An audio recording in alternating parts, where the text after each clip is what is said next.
Vous aurez remarqué, en fait, en lisant dans mes yeux, en fait, vous aurez remarqué que je, j'ai peut-être une espèce de fatigue récurrente qui est possiblement l'expression enfin, l'expression de la preuve d'une espèce de léger spleen, en fait, on pourrait dire ça comme ça, hein, une espèce de manifestation de la maladie mentale. Ma sœur, hein, pour ne pas la nommer, elle s'appelle, elle s'appelle Jacqueline Langelier. Et ma sœur Jacqueline Langelier, en fait, je lui parlais d'une chose absolument triviale, et tout d'un coup, en fait, bien sûr, parce que il faut pas régler des comptes, hein, mais donc, je lui dis des choses, en fait, on a passé un moment extrêmement éprouvant. Ouais, il faut le dire. Bon, elle a voulu me filer 50 balles, comme un espèce d'abruti, et j'ai refusé. 50 balles pour 3 jours de taf, quoi. Bon, j'aurais pu aller plus vite, c'est certain. Le moment a été difficile. Comment dirais-je?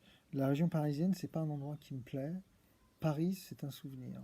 Voilà, les gens y vivent.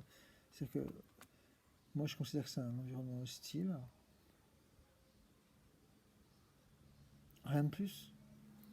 C'était belle avant, et maintenant, dans mon cœur, c'est comme une vieille femme dont on serait plus amoureux.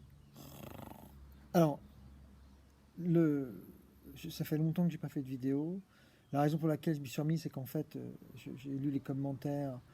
Et Alain Delon, j'ai lu les commentaires et en fait, il s'avère que les gens veulent que je continue de faire des vidéos. En fait, j'ai un fanbase d'environ. Maintenant, je suis un influenceur. J'ai un fanbase d'environ 15 000 followers. On appelle ça des moutons. J'ai donc 15 000 moutons.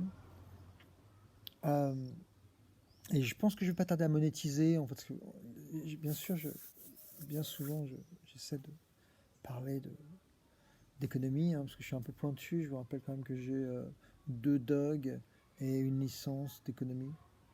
Fabrice Angelier, spécialiste de l'histoire anglaise. Quoi d'autre? Je crois que j'ai réussi le permis de conduire. Ça, c'était une vraie réussite dans ma vie. Après, je ne vais pas raconter mes conditions. Ça, c'est Tony Benn. J'ai fait un Tony Benn. I can you just say for 1 minute the working class had some beautiful victories. Il parlait comme ça, il agitait la main comme ça. Je crois qu'il fumait la pipe. Moi, j'ai arrêté.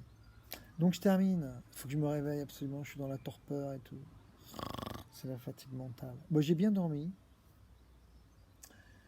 Euh, alors là, la raison pour laquelle j'ai un nouveau couvre-chef, c'est là qu'il faut que je regarde. La raison pour laquelle j'ai un nouveau couvre-chef, en fait, je vais l'expliquer. J'ai une conversation, c'est horrible hein, de faire ça comme Alain Delon. J'ai une conversation avec un homme vraiment assez intéressant, au parcours franchement riche, euh, en événements. Et cet homme, c'est Tony Grieco. Et Tony Grieco m'a dit, alors je ne sais pas d'où il sort ça, il faudrait le vérifier scientifiquement. Voilà ce qu'il m'a dit, je vous le livre. Il a dit, j'ai pensé à un truc, je n'y ai que pensé, j'ai pensé à un truc, en prenant un exemple, genre, il faut que j'achète du foie gras. Non, non, c'est un mauvais exemple. Il faut que j'achète du beurre végétarien. Et donc il y a pensé très fort, son téléphone n'était pas très loin, dit-il. Ça, je reproduis quasiment ses propos, malhabilement. Et tout d'un coup, sur son téléphone, il y avait marqué acheter du beurre végétarien. Un truc ça comme quoi. Il avait été profilé. Et tout d'un coup, il a émis la possibilité que l'ordinateur ou le téléphone potable puisse lire nos pensées.